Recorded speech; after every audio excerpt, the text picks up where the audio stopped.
আসসালামু আলাইকুম friends, welcome back to my channel creator Aryan and this is Aryan Farhan. So আজকে তোমাদেরকে আইসিটি প্র্যাকটিক্যাল পার্ট 1 দেখাতে যাচ্ছি, আইসিটি প্র্যাকটিক্যাল নাম্বার 1। তো আইসিটির যে প্র্যাকটিক্যালের চিত্র আছে সেগুলো তোমাদেরকে প্রিন্ট আউট করে এখানে ছাপিয়ে দিতে হবে, যার কারণে এই চিত্রগুলো আমি এঁকে দেখালাম না। তো আমরা চলো প্র্যাকটিক্যালটা দেখে আসি। তো এখানে আমি প্র্যাকটিক্যালের ছবিটা দিয়ে দিয়েছি, যার ছবি তোমরা নিয়ে নিতে পারো। কার্যক্রম আইসিটি যন্ত্রগুলো পরিচালিত হয় সফটওয়্যার মাধ্যমে, আর এই সফটওয়্যার নিয়ে কাজ করতে হলে এগুলো কম্পিউটার বা অন্যান্য আইসিটি যন্ত্রতে ইনস্টল করতে হয়। এই পরীক্ষার মাধ্যমে সঠিক প্রক্রিয়া অনুসরণ কম্পিউটারে নতুনভাবে সফটওয়্যার ইনস্টল করার প্রক্রিয়া অনুধাবন করা যেতে পারে। প্রয়োজনীয় উপকরণ পরীক্ষাটি সম্পন্ন করতে নিম্নোক্ত উপকরণসমূহ প্রয়োজন হবে। হার্ডওয়্যার একটি পার্সোনাল কম্পিউটার বা laptop. Software operating system Windows 7। খ অ্যাপ্লিকেশন সফটওয়্যার যে সফটওয়্যারটি ইনস্টল করতে হবে সেটির সফট কপি, এক্ষেত্রে ভিএলসি মিডিয়া প্লেয়ার সফটওয়্যারটি ইনস্টল করা হবে।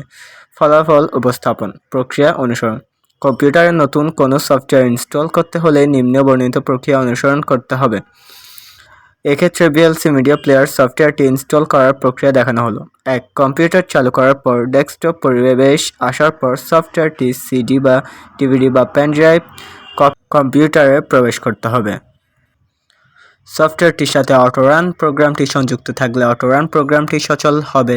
অটোরান না থাকলে ফোল্ডারের নির্দিষ্ট সেটআপ ফাইলটিতে ক্লিক করতে হবে। সফটওয়্যার সেটআপ করার অনুমতি চাইবে ইয়েস বাটনে ক্লিক করতে হবে। 4. অনুমতি প্রদানের পর্যায়ে পরবর্তী ধাপগুলো অনুসরণ করে অগ্রসর হতে হবে। এক্ষেত্রে বেশিরভাগ সফটওয়্যারে language licence agreement components location ইত্যাদি সিলেক্ট করে দিতে হবে। 5. পরিশেষে ফিনিশ বাটনে ক্লিক করতে হবে।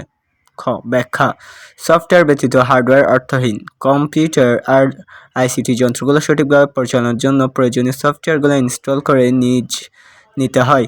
অপারেটিং সিস্টেম সফটওয়্যার সহ অন্যান্য প্রয়োজনীয় সফটওয়্যার বিশেষত দিয়ে ইনস্টল করতে হয়। অপারেটিং সিস্টেম সফটওয়্যার সহ অন্যান্য প্রয়োজনীয় সফটওয়্যার বিশেষজ্ঞ দিয়ে ইনস্টল করে বিক্রেতা যন্ত্রটি ব্যবহারকারীদের নিকট হস্তান্তর করে। এরপর ব্যবহারকারী তার নিজের চাহিদা ও পছন্দ মতো সফটওয়্যার ইনস্টল করে নিতে হয়। কোনো সফটওয়্যার ইনস্টল করার পূর্বে লক্ষণীয় ও সতর্কতামূলক বিষয়সমূহ। 1. সফটওয়্যারটি কম্পিউটার হার্ডওয়্যারে সাপোর্ট করে কিনা দেখতে হবে। অ্যান্টিভাইরাস সফটওয়্যারটি বন্ধ আছে কিনা দেখতে হবে। 3. রিডমি ফাইলে জরুরি কিছু আছে কিনা দেখতে হবে। গ ফলাফল এবার উপরোক্ত প্রক্রিয়া অনুসরণ করার মাধ্যমে সফটওয়্যারটি কম্পিউটার ইনস্টল হয়ে যাবে। অনেক ক্ষেত্রে নতুন সফটওয়্যার ইনস্টল করার পর কম্পিউটার বা ল্যাপটপ রিস্টার্ট করার প্রয়োজন হয়ে থাকে। ওকে, তো এটা হচ্ছে প্র্যাকটিক্যাল 1-এর খ অংশের চিত্র, যা তোমরা স্ক্রিনশট তুলে প্রিন্ট আউট করে নিতে হবে, তারপর প্র্যাকটিক্যালের সাথে সংযুক্ত করে নিতে হবে। কার্যক্রম আইসিটি যন্ত্রগুলো পরিচালিত হয় সফটওয়্যারের মাধ্যমে, আর এই সফটওয়্যারগুলো নিয়ে কাজ করতে হলে এগুলো কম্পিউটার বা অন্যান্য আইসিটি যন্ত্রগুলোতে ইনস্টল করতে হয়। আবার মাঝে মাঝে যে সকল সফটওয়্যার ব্যবহার করার প্রয়োজন হয় না সেগুলো আনইনস্টল করার মাধ্যমে সঠিক প্রক্রিয়া অনুসরণ করে কম্পিউটারের যন্ত্রগুলোর কার্যক্রম বন্ধ করা যায়। প্রয়োজনীয় উপকরণ এটা প্র্যাকটিক্যাল 1-এর ক নাম্বারের মতো করে লিখে নিবা তোমরা। আর ফলাফল উপস্থাপনটা আমি বলে দিচ্ছি। প্রক্রিয়া অনুসরণ কম্পিউটারে কোনো সফটওয়্যার আনইনস্টল করতে হলে নিম্ন বর্ণিত প্রক্রিয়া অনুসরণ করতে হবে। 1. কম্পিউটার চালু করার পর ডেস্কটপ পরিবেশ আসার পর নিচের বামের কোণায় স্টার্ট বাটনে ক্লিক করতে হবে। 2. স্টার্ট বাটন থেকে কন্ট্রোল প্যানেলে যেতে হবে। 3. এবার প্রোগ্রাম অথবা প্রোগ্রাম এন্ড ফিচার্স অথবা অ্যাড ও রিমুভ অথবা আনইনস্টল প্রোগ্রামে প্রবেশ করতে হবে। 4. এবার যে প্রোগ্রামটি আনইনস্টল করতে হবে সেটিতে ক্লিক করতে হবে। 5. এতে করে আনইনস্টল প্রক্রিয়া শুরু হবে। পর্দায় নির্দেশিত অপশনগুলোতে পর্যায়ক্রমে ক্লিক করতে হবে।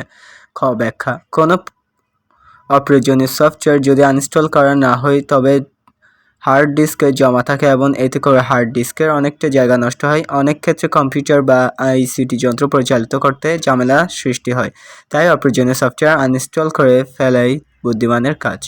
সফটওয়্যার আনইনস্টল করার প্রক্রিয়াটি সম্পন্ন করতে অপারেটিং সিস্টেম সাহায্য করে থাকে। কোনো সফটওয়্যার আনইনস্টল করতে হলে প্রথমে সেটি সম্পর্কে নিশ্চিত হতে হবে, অন্যথায় ভুলক্রমে অন্য কোনো সফটওয়্যার আনইনস্টল হয়ে যেতে পারে। ফলাফল এবার উপরোক্ত প্রক্রিয়া অনুসরণ করার মাধ্যমে সফটওয়্যার কম্পিউটার থেকে আনইনস্টল হয়ে যাবে। এবার সফটওয়্যার আনইনস্টলের প্রক্রিয়া সম্পন্ন হবে।